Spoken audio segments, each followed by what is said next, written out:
Thanks very much, and a very warm welcome, everybody, to session S5 of Geneva Trade Week 2020. This session has the title Trade Policy and Climate. Which instruments have the greatest potential for the WTO to build back better?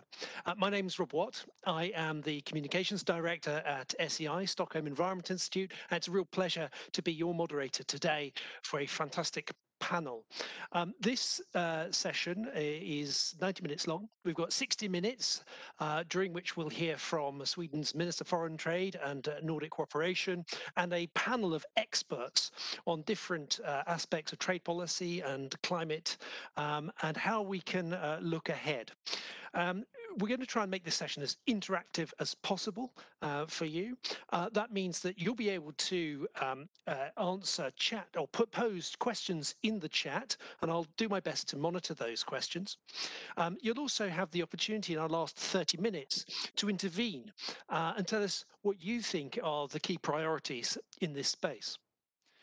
The other thing you'll be able to do is answer some polls, and you can see now a poll up on your screen.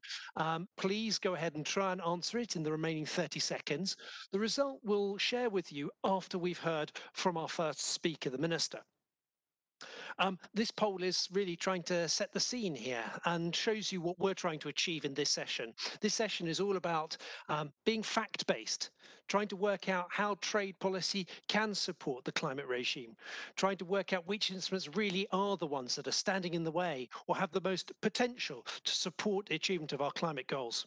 And it's meant to be forward-looking to the Ministerial Conference 12 next year, to the Build Back Better agenda, and of course the COP26, which rounds off 2021. We'll be looking at the policies, looking at the mix and sequencing of the policies, and try to answer the question, who does what, when? And without any further ado, I'm going to hand the floor over to our first speaker, Minister Anna Hallberg, who is the Minister for Foreign Trade and Nordic Affairs of Sweden. Minister, the floor is yours.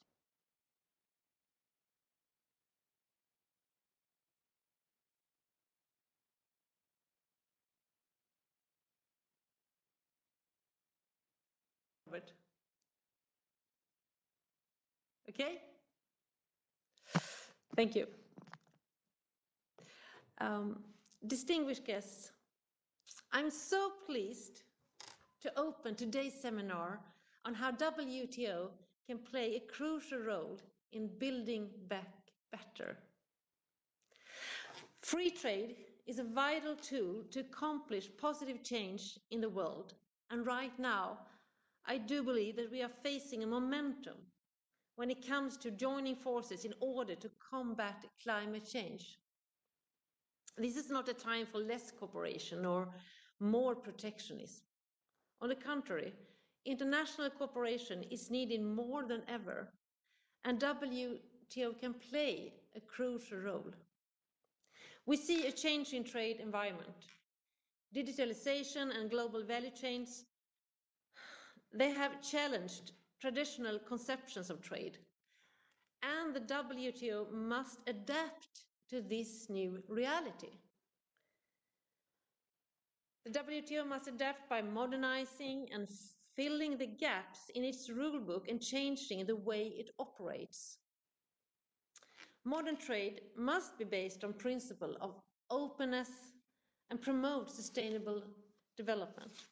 We should strive for rules that support global growth and underpin environmental goals. The WTO rules should also facilitate the participation of developing and least developed countries, benefit women and men equally, and contribute to the achievement of the 2030 Agenda.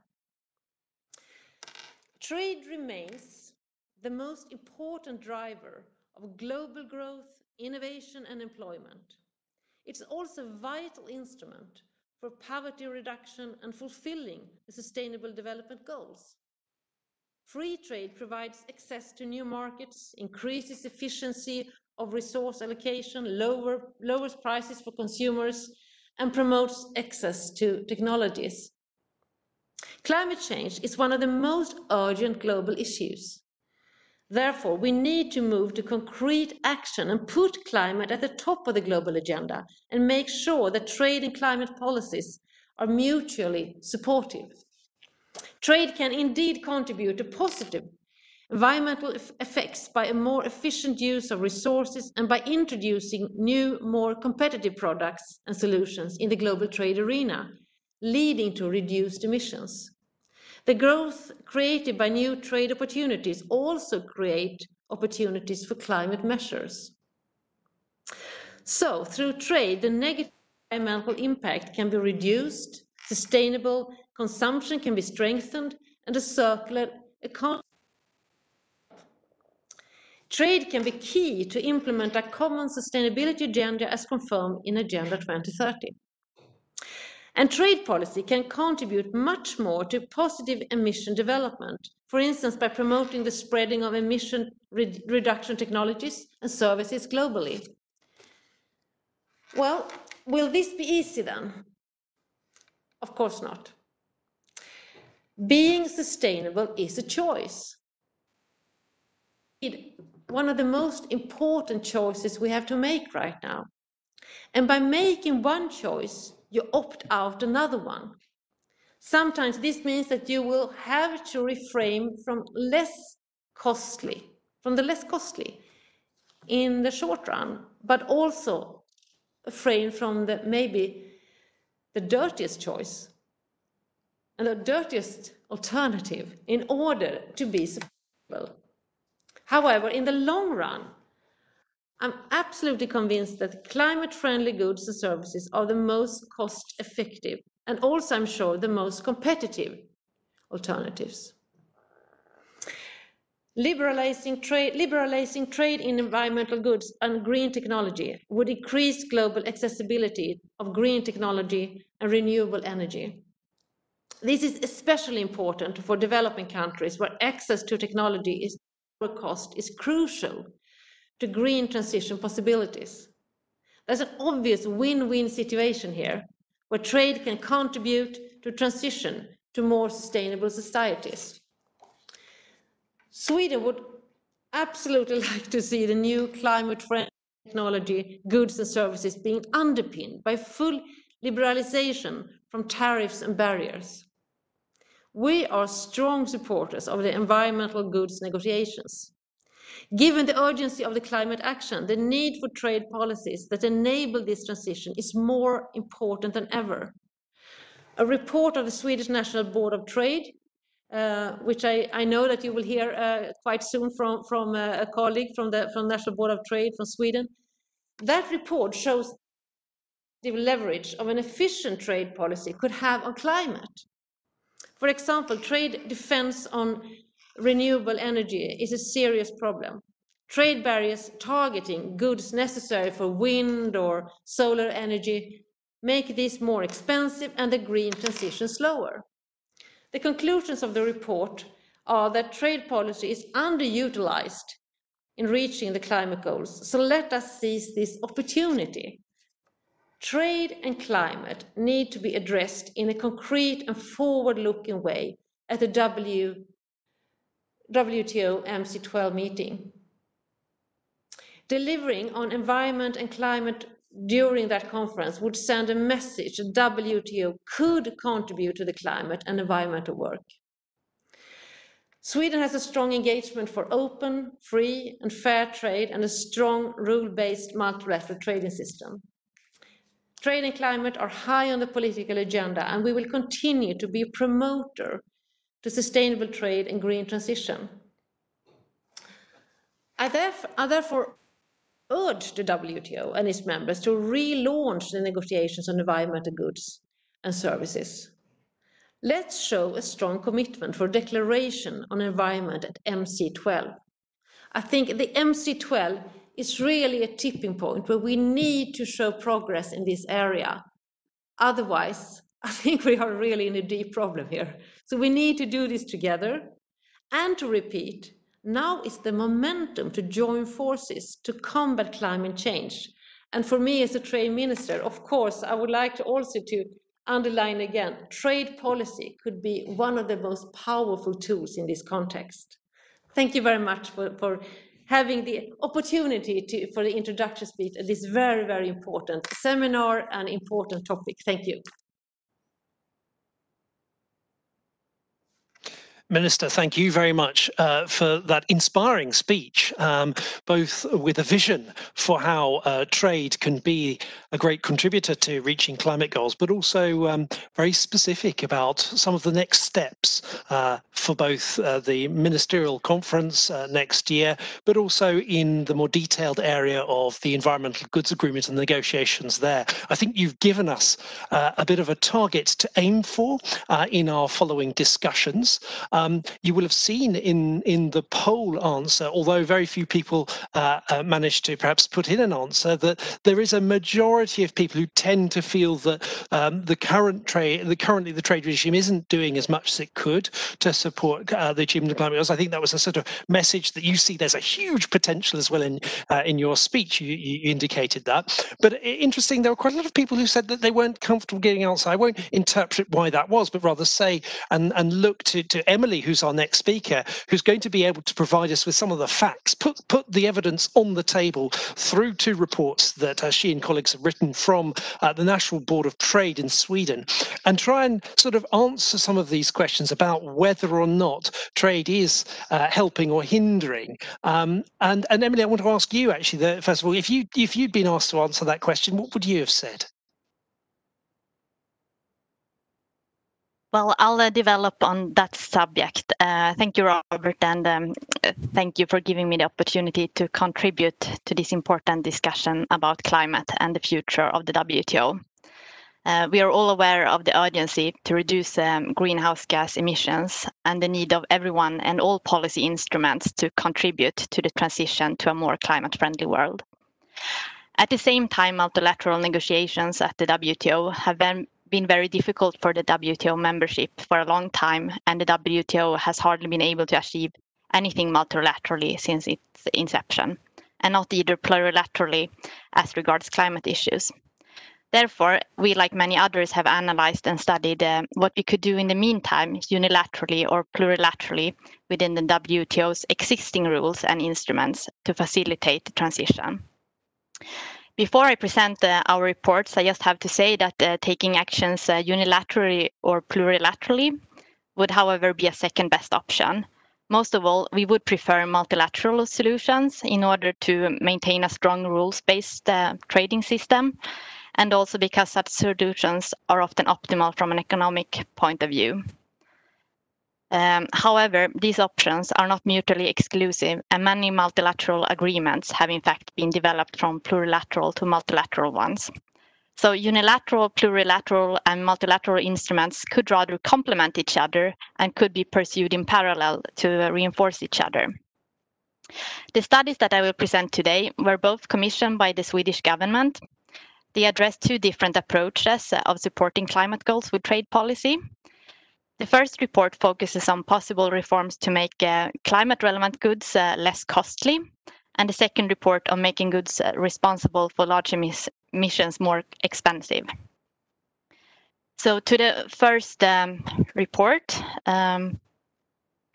you can see the front page on the next slide. Do you know how to change the slide?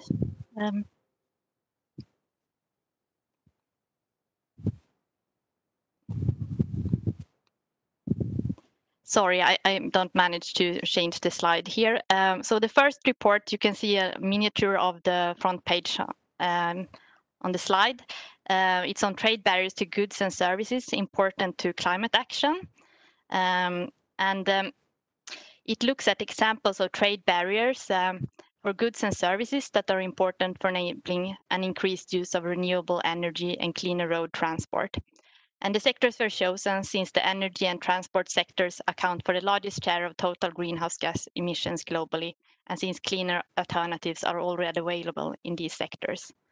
Furthermore, we studied trade barriers in a number of large economies, including the EU, China, the US, Brazil, and India. And the scope of the study was limited to 6 trade policy areas that are relatively simple to implement unilaterally or plurilaterally. As for the results, the report shows that climate-relevant goods and services faces a range of trade barriers that hamper emissions reductions by providing the wrong incentives, by increasing the costs of climate-relevant goods and services, and also delaying the transition to a climate-neutral world. And most importantly, trade policy is underutilized in helping to achieve climate goals. As regards tariffs, our study shows that there are still MFN tariffs on renewable energy goods and high MFN tariffs on cleaner transport goods. And this raises the cost for these goods and delays the deployment of climate-friendly technologies and makes it more costly to reach climate goals. Therefore, we recommend that the EU and other countries should take initiatives to reduce MFN tariffs via plurilateral agreements within initiatives such as, for example, a renewed and extended environmental goods agreement, or unilaterally, as for example, the UK has done in its new tariff schedule. But this could, of course, also be done multilaterally. Our analysis also show, as the minister just said, that even though trade remedies have long been heavily criticized for targeting environmental goods, renewable energy goods are still subject to such measure in a number of countries. And in this regard, we suggest that countries could pledge in a plurilateral agreement or even in a ministerial decision in the WTO to avoid targeting climate-relevant goods with trade remedies.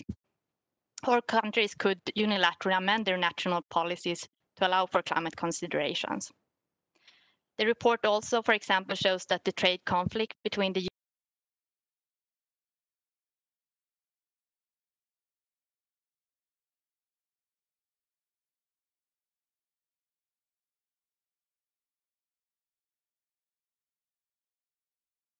to be investigated further. All in all, we conclude in this report that the countries have great potential to accomplish more within the trade policy area to support climate action. Our second report, it's on border carbon adjustment mechanism, and it was commissioned after the European Commission announced its intention to present a proposal for such a mechanism. However, today, at least in the EU, it's referred as a carbon border adjustment mechanism, a CBAM. So I'll call it a CBAM as well. So what is a CBAM? Without going into detail, a CBAM in the EU context would it would be a unilateral trade tool, and in the EU, it would most likely mean that the EU's emission trading system would be expanded to include emissions caused by imported goods, so that the importer would pay the same price as European companies.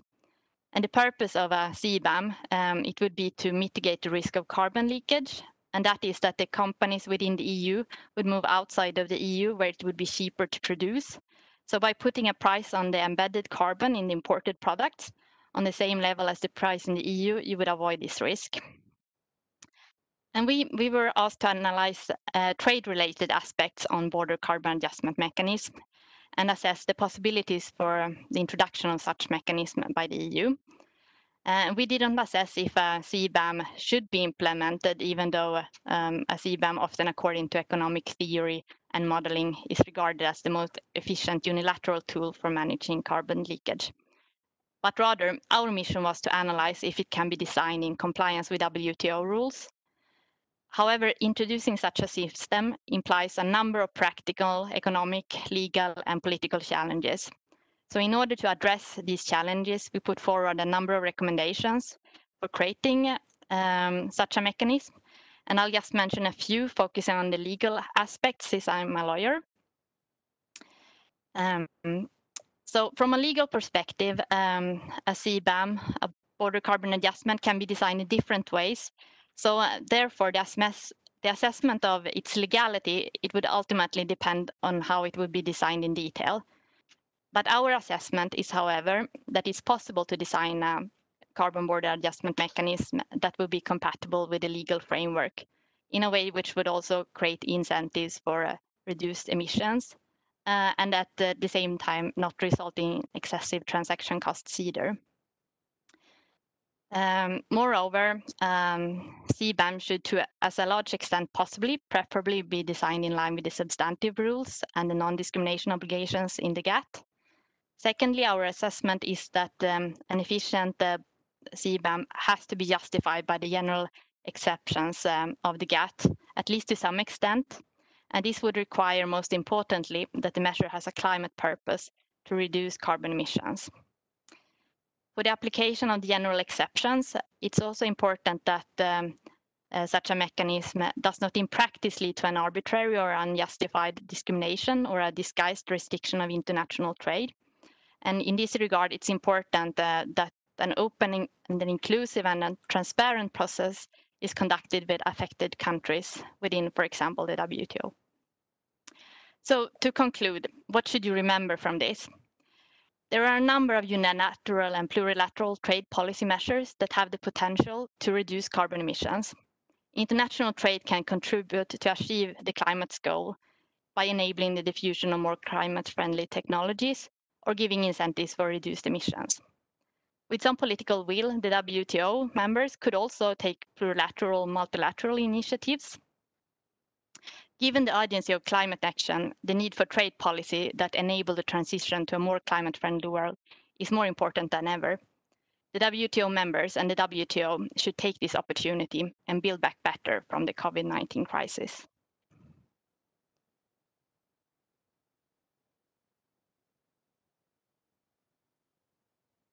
Great. Thank you very much, Emily, for that. We've had a poll that's gone up. I believe it's actually being posted again. And that poll really builds on some of the topics that you've raised in your presentation that have come up in your reports. So you've got 3 minutes, everybody who's attending in our audience, to indicate what you think the most important thing is the trade policy community can do to help achieve the Paris Agreement targets. While you're thinking over that, I'm going to introduce our next speaker. Our next speaker is Susanne Droger. She is a senior fellow at the German Institute for International and Security Affairs. And Susanne, you're going to take over the part of Emily's story that looks at border carbon adjustment mechanisms. I believe you're going to sort of unpack a little bit more of the detail and the process that might be required to develop such a WTO compatible mechanism. So over to you, Susanne.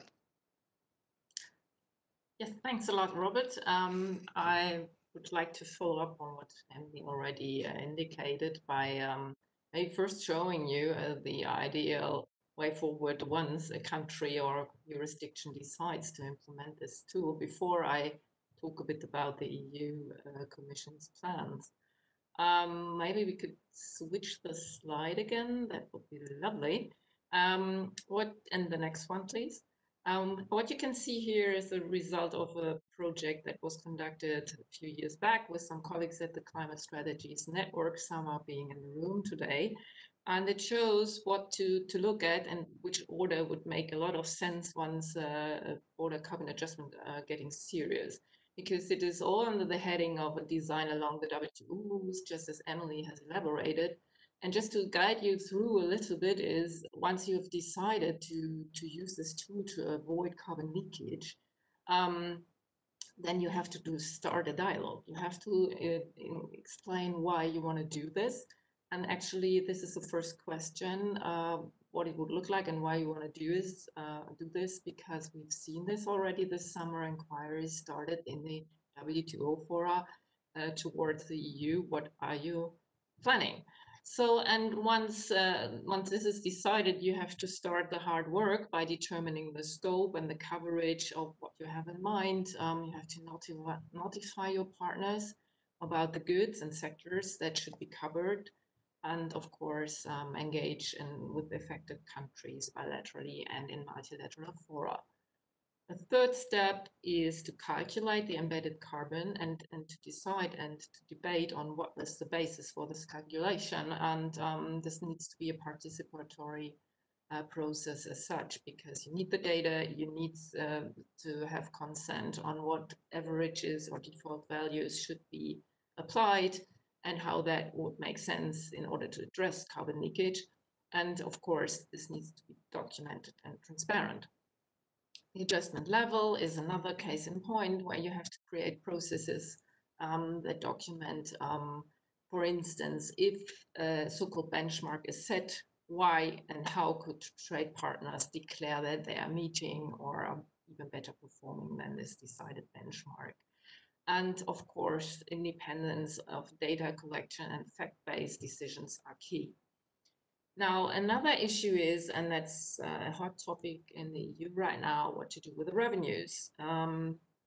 Because this is probably not something to put at the end of the process, but it comes along pretty quickly. If numbers are pretty high, then of course there are demands on the revenues. And given that we are talking here about a target of reducing the climate change challenge, this should be also part of cooperative approaches by offering, for instance, assistance to those countries that could be subject to a border adjustment. And another topic that comes up is, when will this all be reviewed? Will it be reviewed, and doesn't it terminate itself? And I think a functioning system should exactly do that. Now, I would like to talk a little bit about what the EU Commission has announced, and I'm not proposing it here. I'm just trying to bring you all on one page. And the reasons for this measure, or considering this tool after many years of a theoretical consideration, is definitely that the Green Deal of the EU, with higher climate targets and carbon or climate neutrality by 2050, will bring about higher carbon costs to industries within the EU.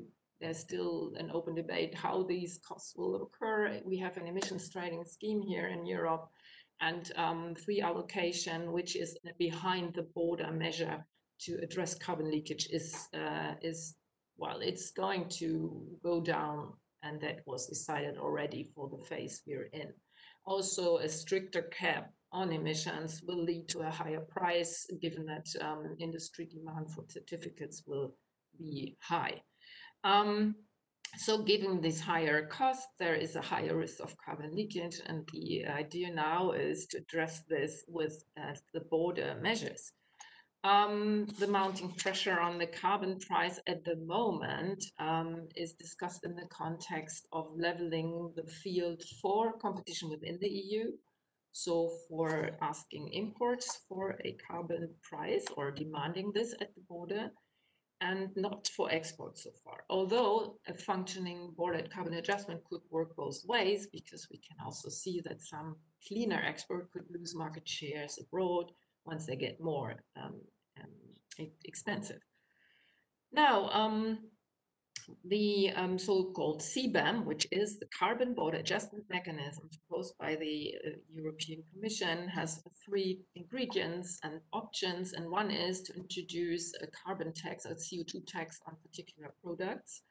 That could be a tax in the context of the Energy Directive reform that is also placed with the Commission at the moment and part of a roadmap process.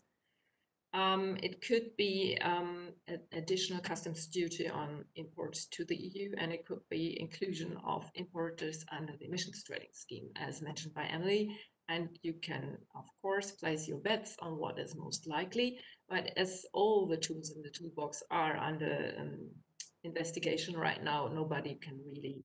I wouldn't place a bet at the moment. Good. So. There is no exports included here, many open issues, a lot of excitement at the moment because consultations are running until the 28th of October. A first roadmap was released already in March, and comments were all coming from nearly 500 stakeholders. So these consultations are now in the second phase. The idea also, the last summit of heads of state and government has decided that the Commission has to come up with a proposal by 2021, latest in the summer. And this summit also drew a lot of attention on the revenues that could come along with such a tool. So we don't know what kind of political pressure will rise, whether it will rise from the revenue side. We all know the pandemic will cause a lot of demands on budgetary budgets of the governments and own the resources for the commissions are pretty attractive, and the carbon adjustment could be one of them.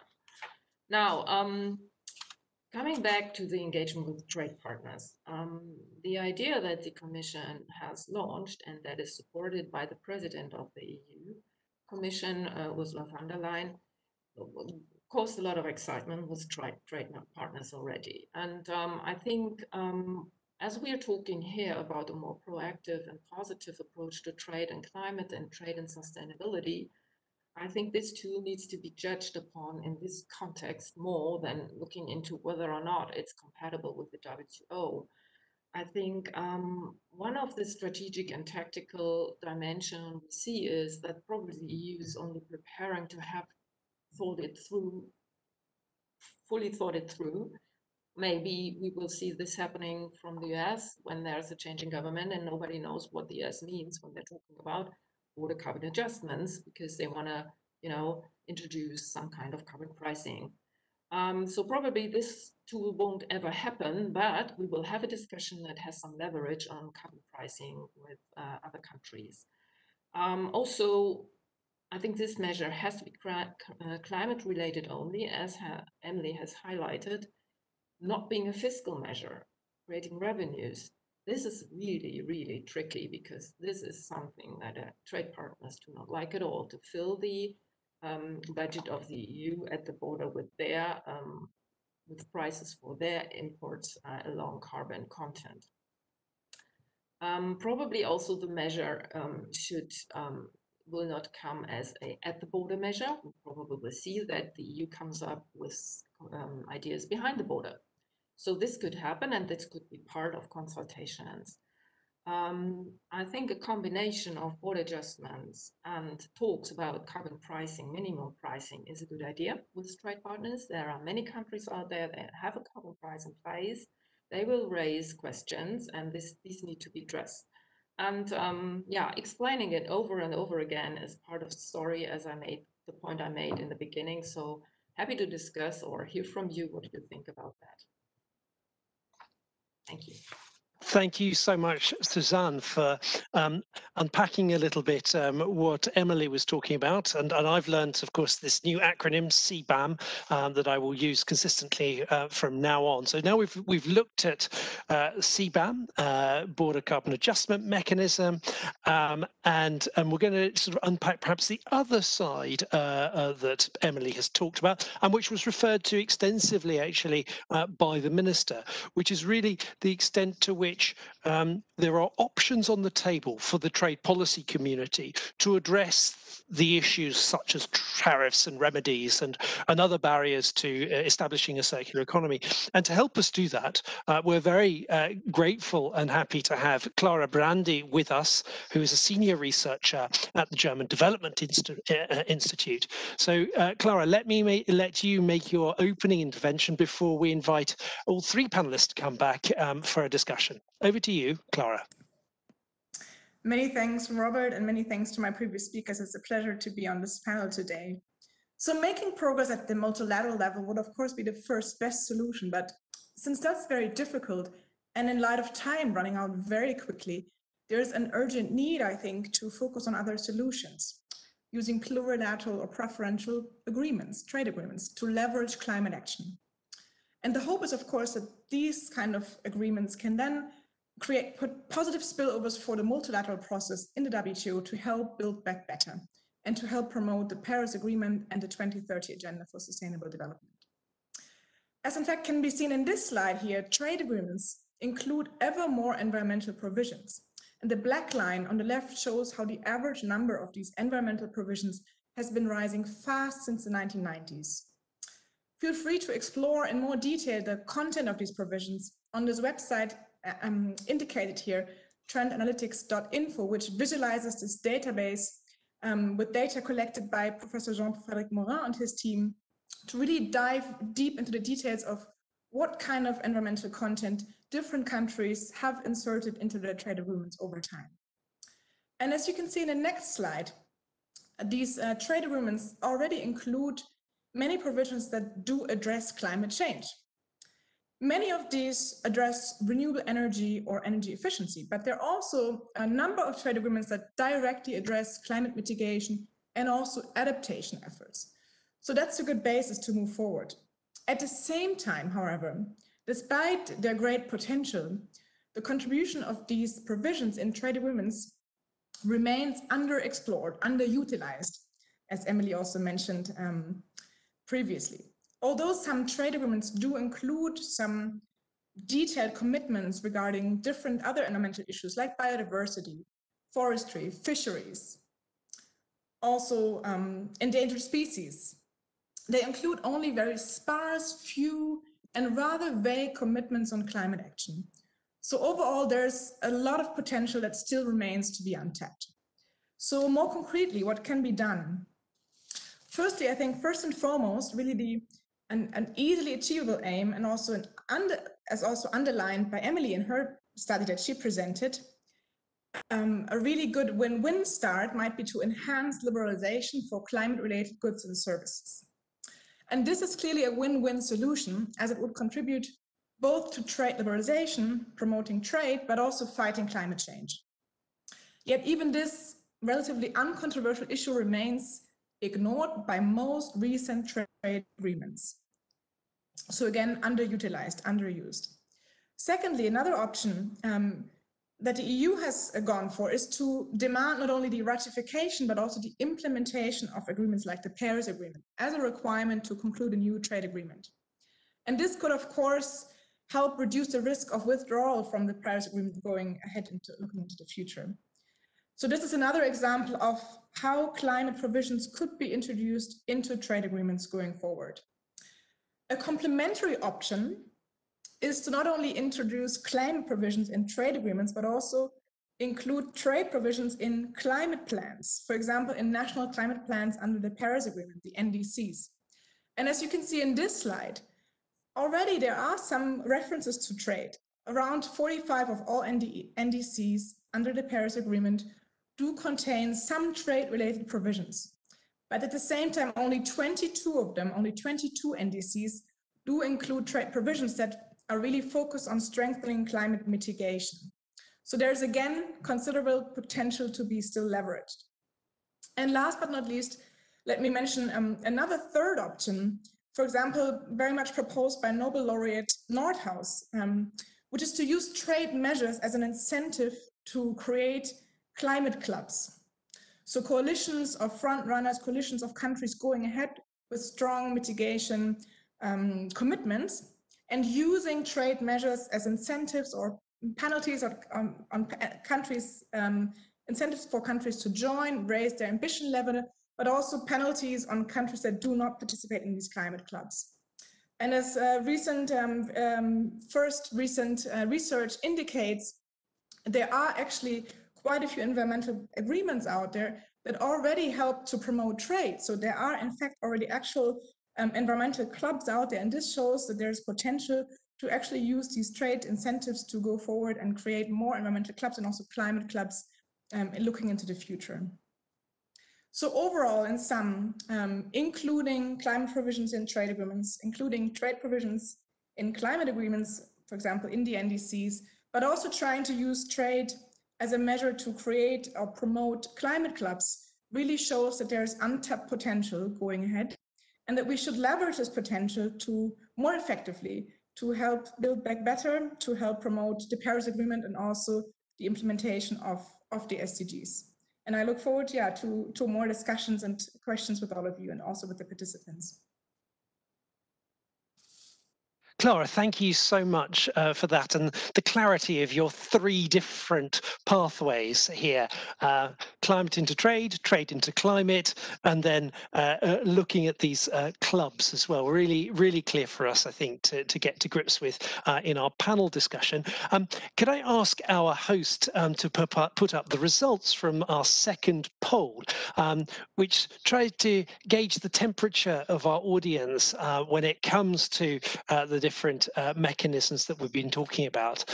Interesting, again, we've got a lot of people who are not answering, perhaps reserving their position, waiting to hear more from the panel.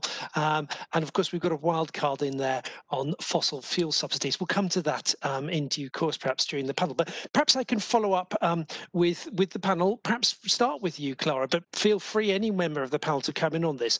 You talked about these three options, and you talked about using plurilateral agreements and unilateral agreements. I'm just wondering, perhaps you can talk a little bit about what do you see as the role of the WTO in, pushing forward with any of those three options, and indeed also in supporting either the plurilateral or unilateral approaches?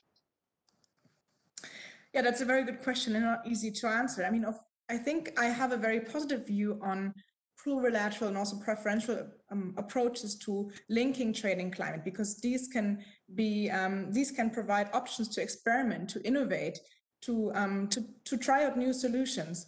And of course, the hope is that these plurilateral or preferential approaches will demonstrate in practical terms how trade rules can support climate action, and how they can help to hopefully generate momentum towards an eventual multilateral set of solutions. And I think that should be the ultimate aim. So let's take, for example, the negotiations on the reductions of trade barriers for environmental goods and services. No, this is a plurilateral set of negotiations, and hopefully it will resume speed and show a way forward also for potentially multilateral action. Let's also take ACTS, the new approach to negotiating an agreement on climate change, trade and sustainability by a set of countries. These countries explicitly underline that they support the multilateral progress, but that they want to make progress and be an inspiration for other countries to bring together these different objectives. And what can the WTO do? I think the WTO and other international organizations, they should help foster this kind of learning, experimentation, innovation process, and help to promote a dialogue on how to leverage these innovations in different approaches like trade agreements and perhaps also in the multilateral negotiations. Thanks, Claire. Perhaps I can turn to Emily. Emily, you've got a legal background. You know about the WTO. Perhaps you could tell us a little bit from the legal point of view what the options are for member states and the WTO in relation to these sorts of agreements.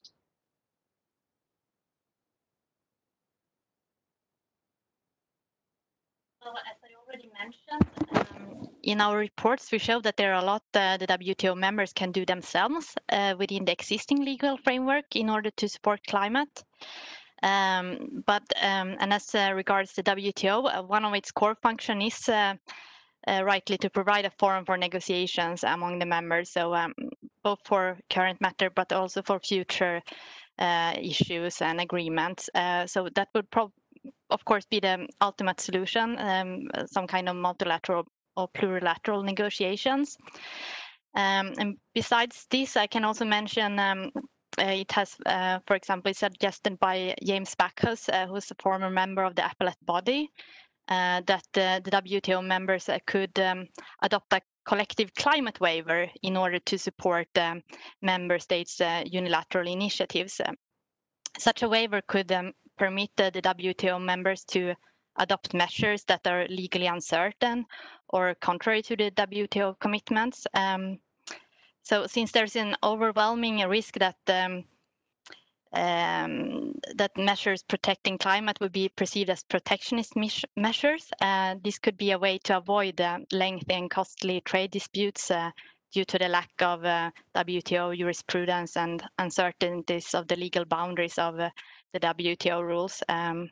And this could also be a first step before the WTO membership revise and realign the WTO rules in order to further promote the objectives of sustainable development. Thanks, Emily. I'm very happy to see that some people are beginning to use the chat function to send in questions. That's super fantastic. Thank you very much, Ronald, for kicking us off there. I'll come back to that in a moment, but I think I'd like to encourage others in the audience to use that so we can begin to source some ideas for questions from the floor. I wanted to follow up briefly with Clara before going back to Suzanne, actually. And Clara, you talked about bringing trade measures into the NDCs, nationally determined contributions, key mechanism of the Paris Agreement. But I just want to ask you, is that really going to do enough, or is it more about establishing coherence and signaling intention rather than having real bite? Yeah, that's also a very good question. On the one hand, you could say that trade agreements might have more bite than the NDCs. At the same time, of course, it makes sense to use these trade climate linkages in all different kinds of fora that countries are involved in. And so if they discover the potential of linking trade and climate in the context of trade negotiations, then it also makes sense to use the same win-win solutions in the context of their climate policies and the negotiations of the UNFCCC. So while the NDCs remain, of course, voluntary contributions, voluntary commitments by states, the Paris Agreement itself is of course part of international law and is supposed to be watching over the NDCs being implemented. So I would say it makes sense to, yes, use different fora for countries to have consistent linkages in all the different negotiations and policy approaches. And of course, also in the NDCs, linking trade and climate can of course really can really provide a basis for different type of actors to understand and make use of the potential of these linkages. And I think introducing trade measures in the NDCs can actually help to promote this idea in the climate community more than probably the other way around. So in that sense, I think it's a promising strategy to do both, introduce climate measures in trade agreements, but also try to think about these win-win solutions of including trade measures in climate negotiations and the NDCs. Thanks, Clara. I want to bring in actually the question we've received from Ronald Steenbleek, who's sent into all panelists the following, and I think it follows up quite nicely from what we've just been talking about. And he asks, he'd like to hear what the panelists think about the strategy implicit in the approach being taken by the 6 parties to the Plurilateral Agreement on Climate Change, Trade and Sustainability, known as ACTS. And that implicit strategy is by adding members after those parties, those 6 members have reached agreement, you hope to sort of reach a stage where you multilateralize the agreement itself. Do you think that is, what's your opinion about that? Is that going to work? Is it something that has a hope of success?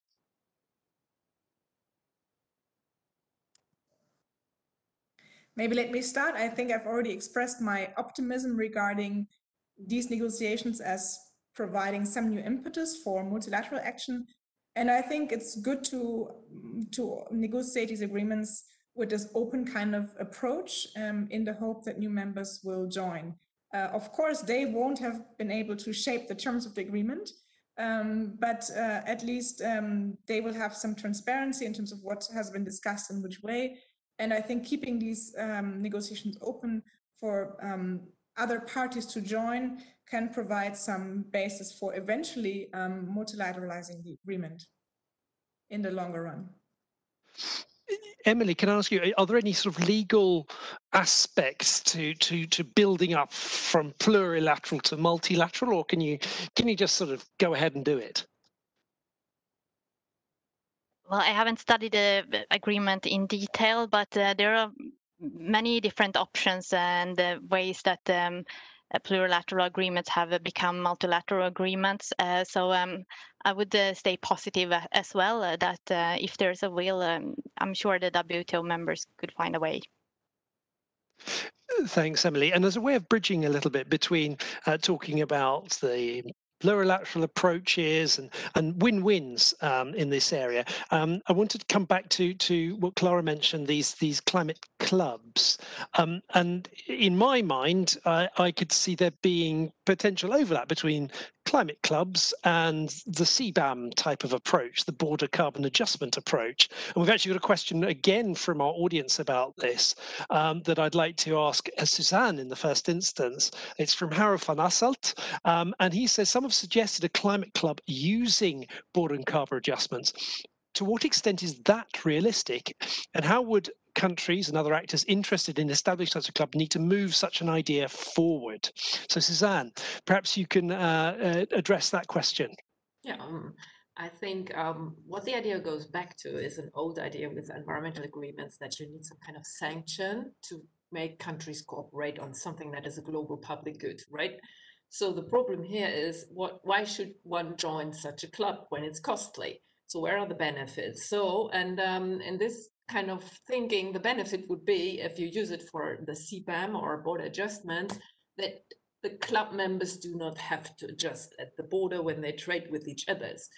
But then again, I think also it is the idea behind it truly is a carbon pricing club idea. So these members will probably have more or less agreed on a carbon price anyway. So a border adjustment would only make sense to third parties, and that is the threat.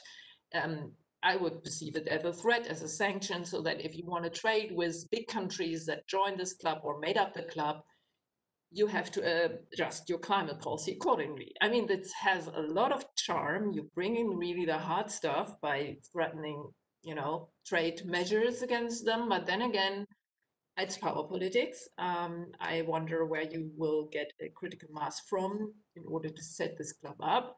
I don't think the EU would do this because it has no sparring partner and is really, really at the moment not decided on whether or not we'll bring up the CBAM or install it. Let's see, wait and see. And I think a driver could be the US for sure.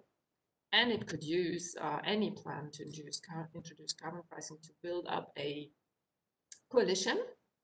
And so I'm a bit like, I think the problem is that it is a very aggressive way to signal to other countries in the world that you're serious about carbon pricing.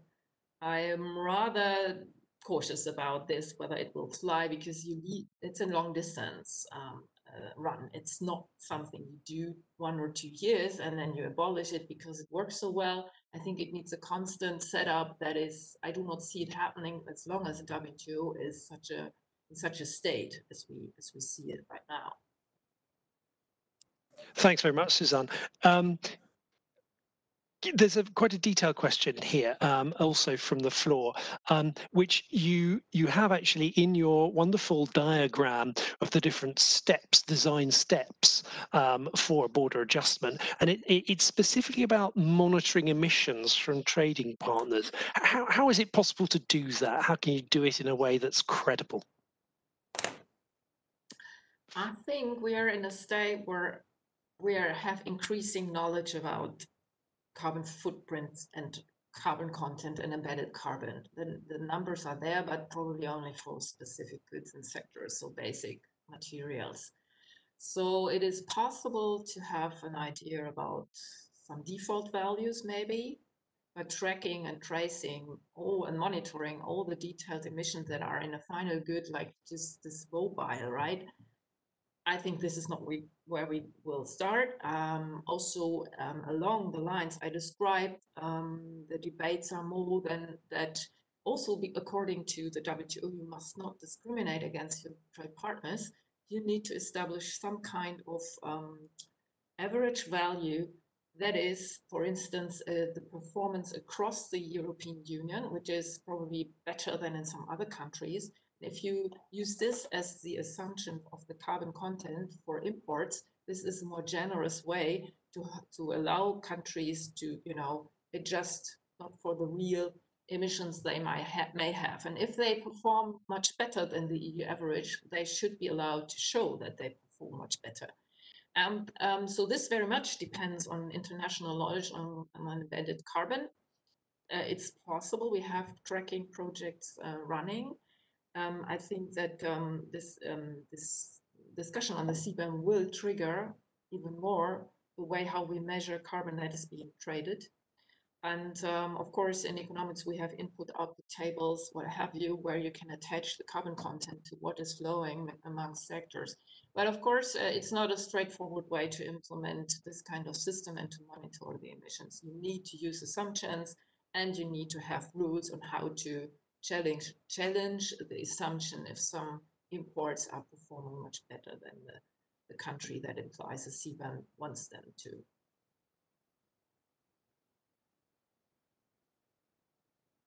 Yeah, thanks very, very much, Suzanne.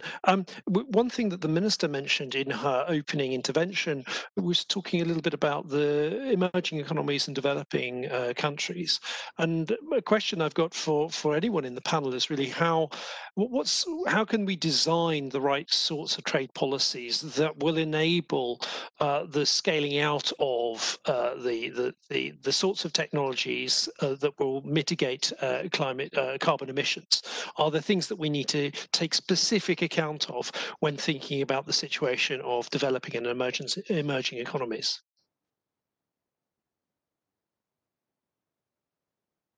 Perhaps Clara might want to take that one first. Yeah, I think emerging economies, developing countries have also an interest in these win-win solutions. So I think one could say that yes, reducing trade barriers for better diffusion of these kinds of technologies is beneficial for all kinds of countries.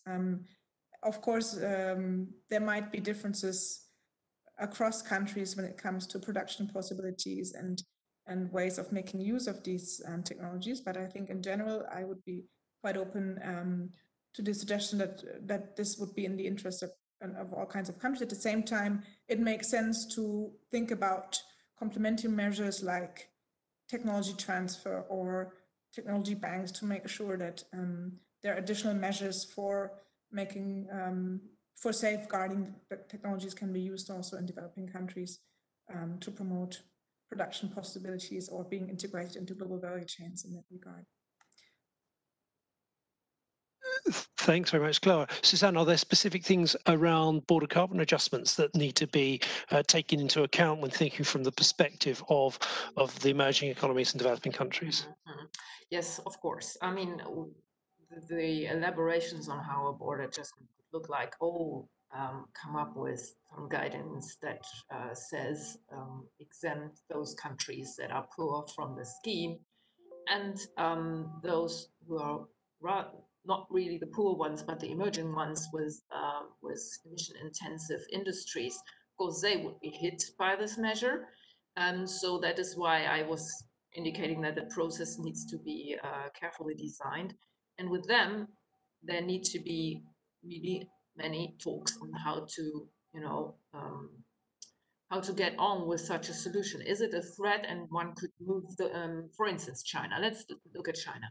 Make them move into a direction where they really invest in cleaner production. And we have here a risk that China, for instance, would reshuffle its production by exporting the cleaner stuff to the EU to avoid the border adjustment, while then, selling, for instance, coal-based products, processes that use a lot of coal in the electricity production, sell it at home, and so split their production into exports and domestic use. And I think for those countries it's a serious threat, but actually it is meant as a threat in these circumstances once there is non-cooperation in the Paris Agreement. I think this matters most for the talks. I think that if there are signals that countries are willing to implement the NDCs and scale them up, that's just as we had an announcement by China last week, you can go into detailed talks about carbon pricing. But if that's not the case, I think the BCA, used as a stick, will trigger a higher interest in talking about serious climate action. So that is more or less how I see it. I see a clear exemption clause for poor countries that depend on particular export, because it's simply the numbers that don't matter so much. I think if you really want to address carbon leakage and protect the climate, it's not them that cause a lot. It is other countries, emerging ones, and those with still high fossil fuel use. And I think this is tough. You would need to play hardball if you want to introduce a quota adjustment towards imports from those countries. That's the way it is going to go if the EU, for instance, would scale this up.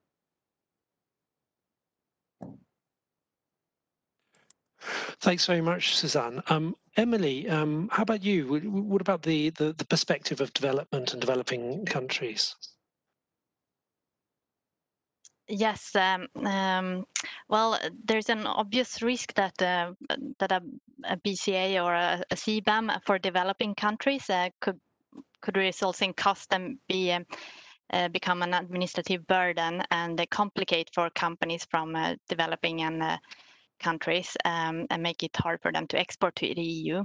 And in this regard, we point out in our report that it may be necessary to observe the different levels of economic development of the different members, and this would be in line with the principle of common but differentiated responsibility in the Paris Agreement, but also in line with the principle of special and differential treatment in the WTO.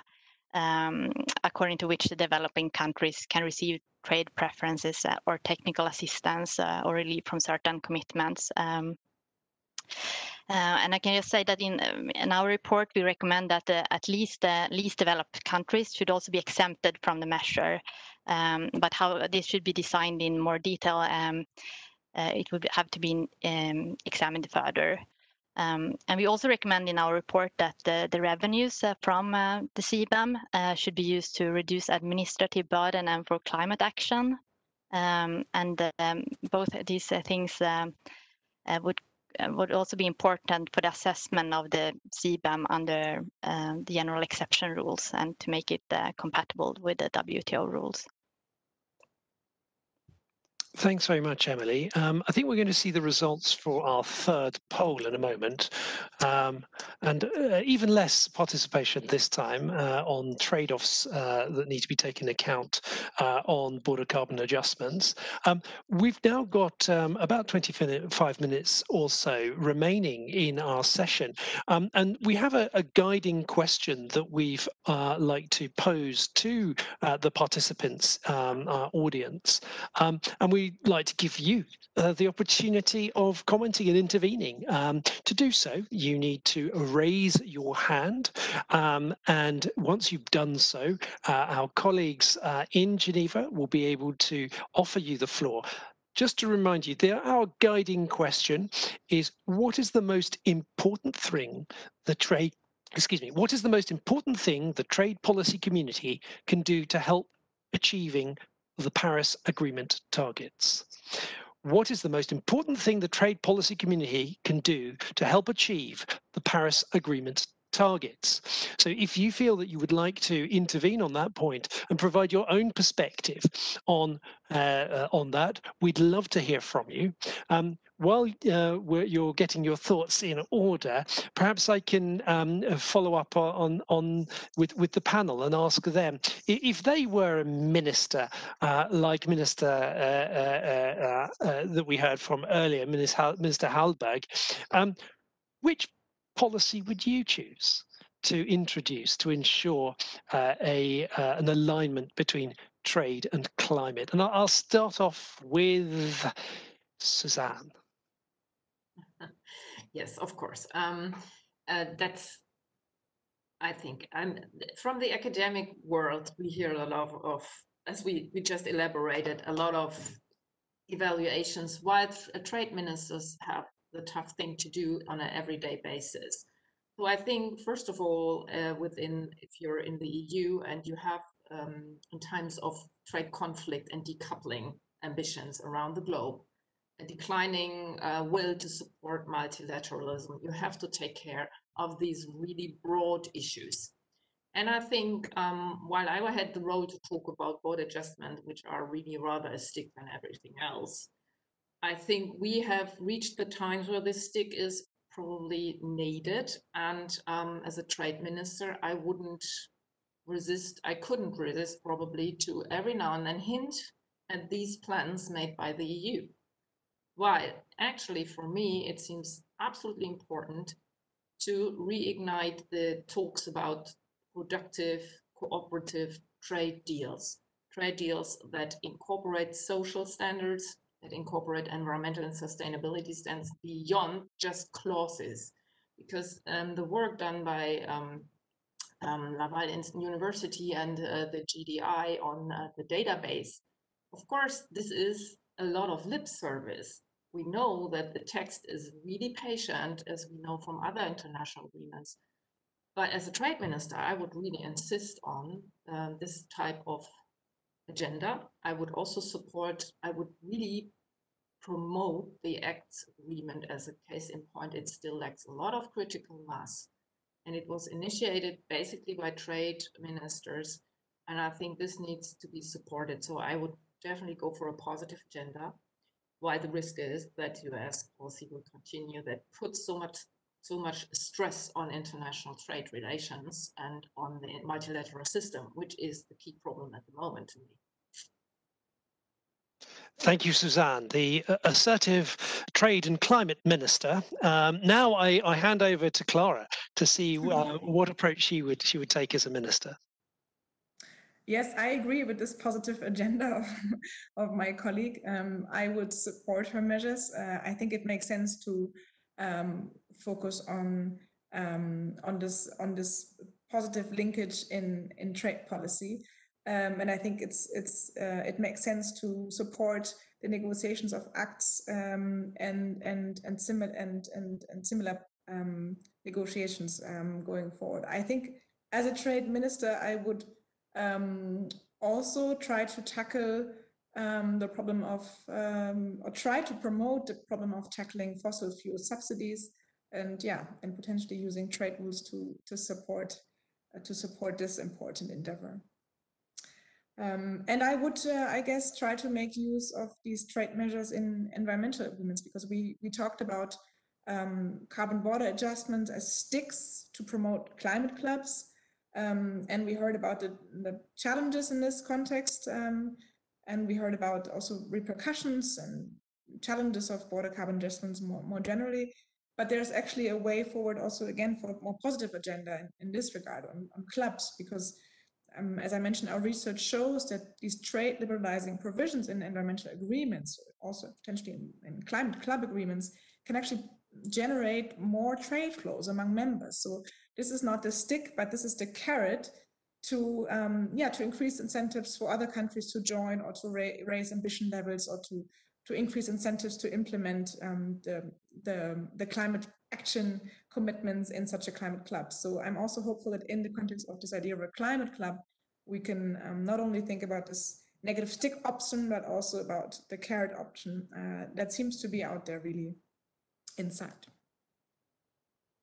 Wonderful. Thank you, Clara. A carrot and a stick from Minister Brandy. Emily, I hope I'm not putting you on the spot as promoting you to being minister in Sweden. What would you choose? Well, I think Susanne and Clara had many good suggestions that I would support as well. But ultimately, from my background, I would prefer a multilateral or plurilateral solutions within the WTO. But in the meantime, as we showed in our reports, there are so many things that the trade policy community could do unilaterally within the existing rules. So I would try to do both, pursue both avenues and do as much as possible for climate. Thank you, Emily, Clara, and Suzanne. And now I hear that there are at least two of our participants who would like to answer our guiding questions. So I hand over to Geneva to unmute them in the order that they raise their hands. Please introduce yourself. Please be as concise and specific as you possibly can. Thank you.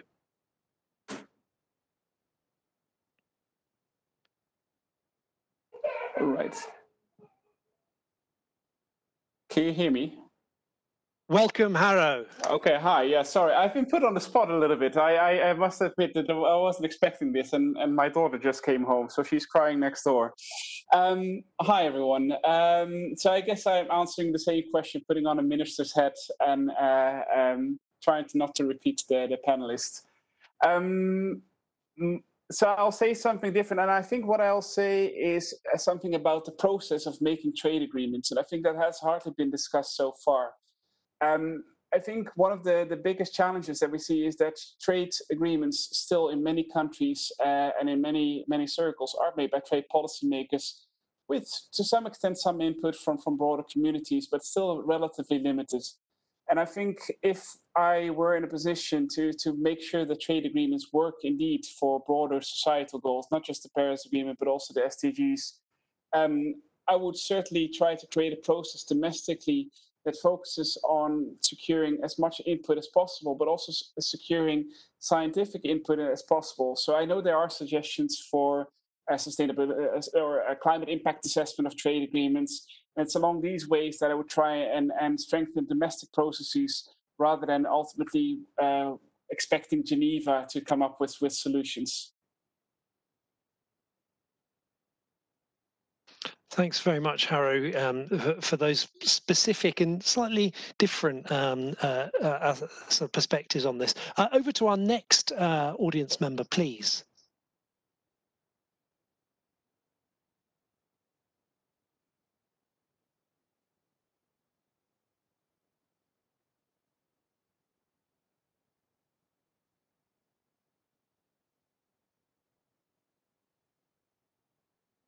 Do we have another intervention from among our audience? Geneva, let us know. Are we expecting anyone else? Daniel, can you speak? You're being unmuted.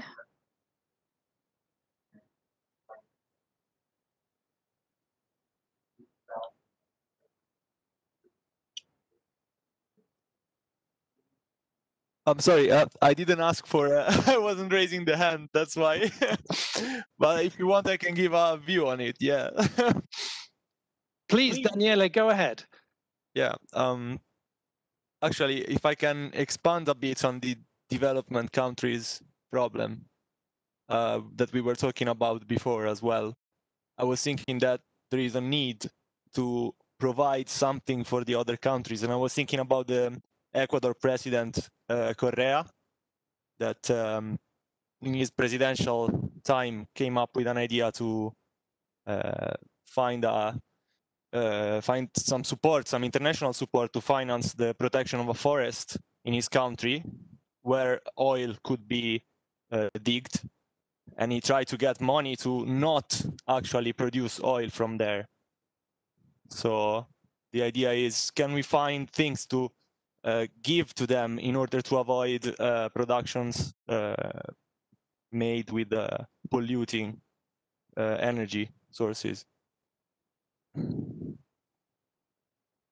I wonder whether that is something that falls under one of the categories that we haven't really addressed, but Clara had it in one of her entrances, sort of went quickly past us, but feels like it might be a bit of an elephant in the room. We've talked so much about different approaches of trying to deal with reducing tariffs, essentially, freeing up trade to make sure that the transition and the new technologies can be, made available as cheaply and as costly as possible. We've talked about a carbon border adjustment mechanism, but then we also briefly perhaps heard about another of the key sort of aspects within the trade discussions, which is fossil fuel subsidies.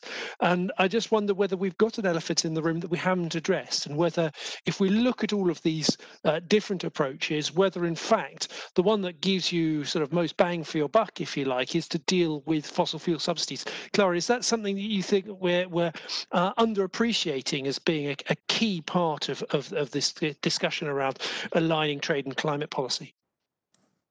Yes, I think it is indeed a key part of this discussion, and it is very important because the combustion of fossil fuels contributes roughly 65% to all global greenhouse gas emissions. So it's a substantial share of emissions, and as we know, many governments are supporting fossil fuel subsidies with subsidy programs and assisting producers and consumers of fossil fuels. And of course, that's a big problem if we want to address the climate crisis.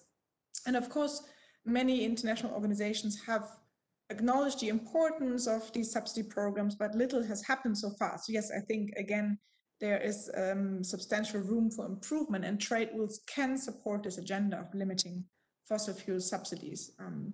As we know, of course, this is not foreign territory to trade agreements to discipline subsidies.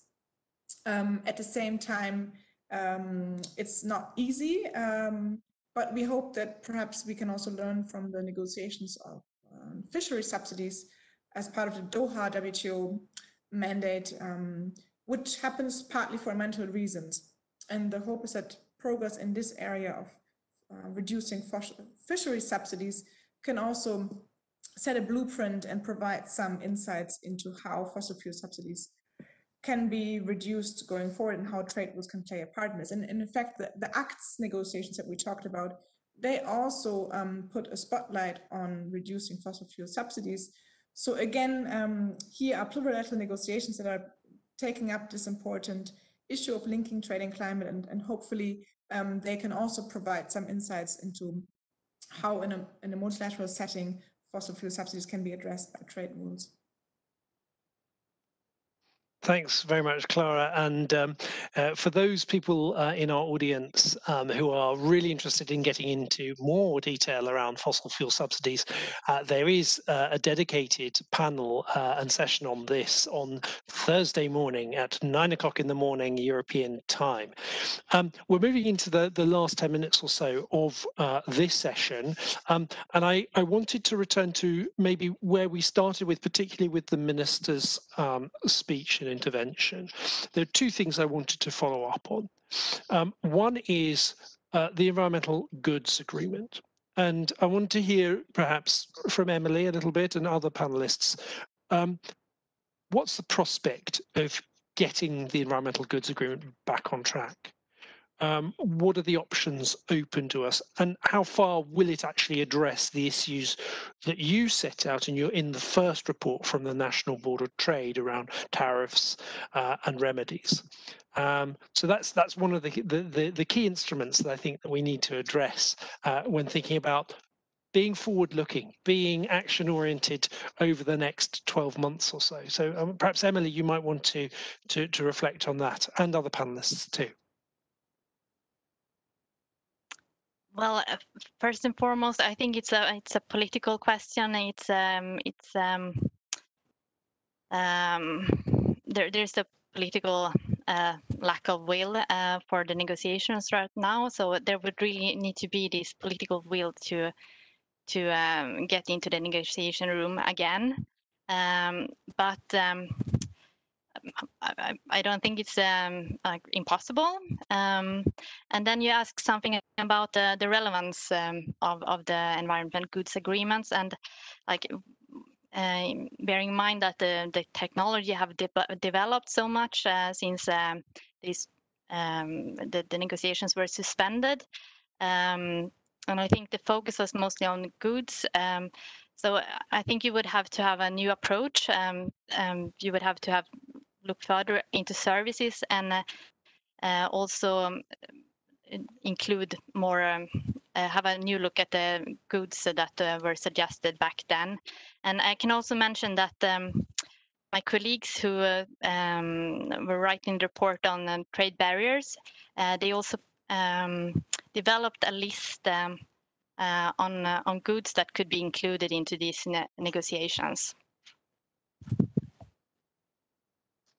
Thanks very much, Emily. Suzanne, what about you? I mean, in terms of the environmental goods agreement, I mean, what's the prospects that it might come back up? Emily is saying that maybe it needs to be expanded, need to look at services. Is another approach to scale it back, to make it more manageable? What do you think? I mean, beyond the political will, which is the true argument, we will probably get nowhere with the setting we have at the moment, or we have experienced until 2016, because as long as the two flaws will not be corrected for. First is there is no real definition of what constitutes an environmental good. And so countries bring up things that probably will be contested by other countries, whether or not they belong to the list. So starting with the list, I think, look at the agreements that say list those you want to exempt, and by default you have whatever categories that are on the list automatically. So probably turn it upside down. I don't know. It's about liberalization, and the approach of a positive list is politically very tricky. The second point is, these are two things: the positive list plus the definition. And I think in order to get back to a start, you need to have you have to make up in your mind what flies politically when you talk about specific sectors and about the technologies that are not probably there, which are brand new. So not talking about the bicycle, the classical example, but talking about the hydrogen electrolysis that is the latest state of whatever, and to have to free this technology from whatever the trade barriers could be. I don't know, but I think it needs the nucleus from where to start. And I think again that these acts initiative is such a nucleus. While, of course, if you include something where you not have big stakes in, that's probably the very easy way forward, but politically is a signal that is very important. So I think the key is to how to handle these two flaws and how to get to new ground when you want to start this process. And of course, actors like the EU are bound or more or less stuck in this tradition that they had to set it up. They brought it from APEC into a new process, and the debates already run on Twitter who was in charge of what and what it all means and who gets credits. And yeah, I think I would pledge for a fresh start here.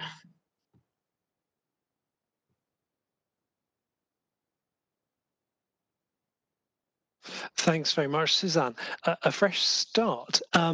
So how do we, Clara, I'm going to turn to you, and I'm going to sort of slightly reframe this question because the minister also talked about the need for some sort of declaration at MC12. It's been talked about. What do you think that declaration should say if it's going to in some way reignite the sort of discussions moving towards multilateralism that are needed? That's an important question. I think indeed that while such a declaration doesn't really guarantee for actual change, it's a signal. Again, it's an important signal. Would be an important signal of member states in the WTO to make sure that they have this important issue of linking trade and climate on their agenda and high on their agenda. And this is important because, as we know, time is running out. So I think having the statement in the first place would already be a big success, independent of the details of what would be in the statement. And then I would hope for a positive agenda and for showing really win-win potentials that can help build some of the political will that we know is missing in many contexts.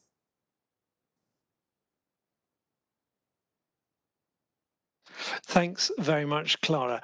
I'm going to try and round off our session now. It's been very rich discussion. I want to put us back into context a little bit. This December will be the 5th anniversary of the Paris Agreement. And just recently, the UK and the UNFCCC came out again to say that they really want to see countries stepping up and improving, putting more flesh on the bones of NDCs, and making better commitments, greater commitments in those NDCs. And there is also a huge amount of momentum behind different types of transition activities, energy transitions, industry transitions, where companies in the cement sector, in the steel sector, are moving ahead to create this economy of the future. And really the opportunity seems to be there for the trade community, for the WTO to provide some of that economic backbone, governance backbone to the sort of transitions that are envisaged. We've heard about, if you like, the approach of having a stick, of using this sort of carbon border adjustment mechanism in some way, which may well be possible under the WTO if designed in a very careful way, but it's also about providing leverage and being a platform for discussion around carbon pricing, around broader trade liberalization for climate ends. And we've also then heard a lot about different unilateral and plurilateral approaches to dealing with barriers to trade, and the opportunities there of experimentation, but building on those, not just having a series of clauses, but having standards, as Suzanne said, actually doing things that are specific and have bite, and perhaps marrying those with, as our Harrow said from the fore, with breaking down the silos between making trade policy and making climate and perhaps even industry policy to have real coherence across the piece, and bringing science in so that we actually know which policies are delivering emission reductions. So it's a great agenda to get to grips with, and I think that there's a lot of expectation that MC12 and the political will can be re-established in the middle of next year or even before then. Thank you very much to a fantastic panel, Emily, Suzanne and Clara.